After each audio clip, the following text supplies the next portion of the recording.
जत जिल्हा सांगली येथे मतदार जनजागृती रॅली, तहसीलदार, गट विकास अधिकारी, गट शिक्षण अधिकारी यांची खास उपस्थिती। जत जिल्हा सांगली येथे नवमतदार जनजागृती रॅली या ठिकाणी काढण्यात आली। या रॅलीमध्ये जत पंचायत समितीचे गट विकास अधिकारी माननीय अप्पासाहेब सरगर, जतचे तहसीलदार जीवन बनसोडे, नायब तहसीलदार बाळासाहेब सौदे, जत पंचायत समितीचे गट शिक्षण अधिकारी अन्सर शेख, तहसील कार्यालयातील निवडणूक विभागाचे श्री देसाई यांच्यासह जत येथील श्री रामराव विद्यामंदिर हायस्कूलचे मुख्याध्यापक व सर्व शिक्षक या ठिकाणी खास करून उपस्थित होते। यावेळी श्री रामराव विद्यामंदिर हायस्कूल जत हायस्कूलचे अनेक विद्यार्थी या ठिकाणी सायकली घेऊन या ठिकाणी खास करून उपस्थित होते। या सायकलीच्या माध्यमातून जत शहरातून मतदारांची रॅली काढण्यात आली। यावेळी अनेक विद्यार्थी मोठ्या संख्येने उपस्थित होते।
तुम्हाला माहिती आहे आपला देश कसा आहे, लोकशाही नाही का।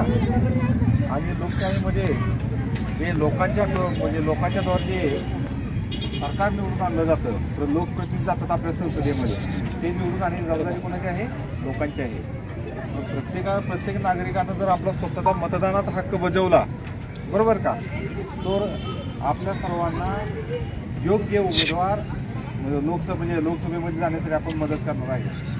कधी कधी काय होतं, हा आपला जो मतदानाचा अमूल्य अधिकार आहे, त्या लोक आपल्या कामामध्ये किंवा थोडंसं गैरसमजूत किंवा थोडंसं दुर्लक्ष करतात, त्यामुळे कधी कधी विसरून जातात। म्हणून आपण काय करायचं आहे, हे जे सर्व नागरिक आहेत त्यांना सांगायचं आहे की आता जी येणारी जी लोकसभेची निवडणूक आहे, त्या लोकसभेच्या निवडणुकीमध्ये सर्वांनी उत्स्फूर्तपणे आणि हिरिरीने भाग घ्यायचा आहे आणि आपला मतदानाचा अमूल्य जो हक्क आहे, अधिकार आहे, तो काय करायचा आहे, बजावायचा आहे। तुम्ही तुमच्या घरच्या लोकांना सांगायचं, आई वडील शेजारी मोठे म्हणजे भाऊ बहीण सर्वांना सांगायचं, नातेवाईक वगैरे, जेणेकरून प्रत्येक नागरिक निर्भयपणे बाहेर येईल आणि आपला मतदानाचा हक्क बजावेल। हे अत्यंत म्हणजे अमूल्य असं म्हणजे आपला हक्क आहे, अधिकार आहे सर्व नागरिकांचा। ठीक आहे। Press the bell icon on the YouTube and never miss another update.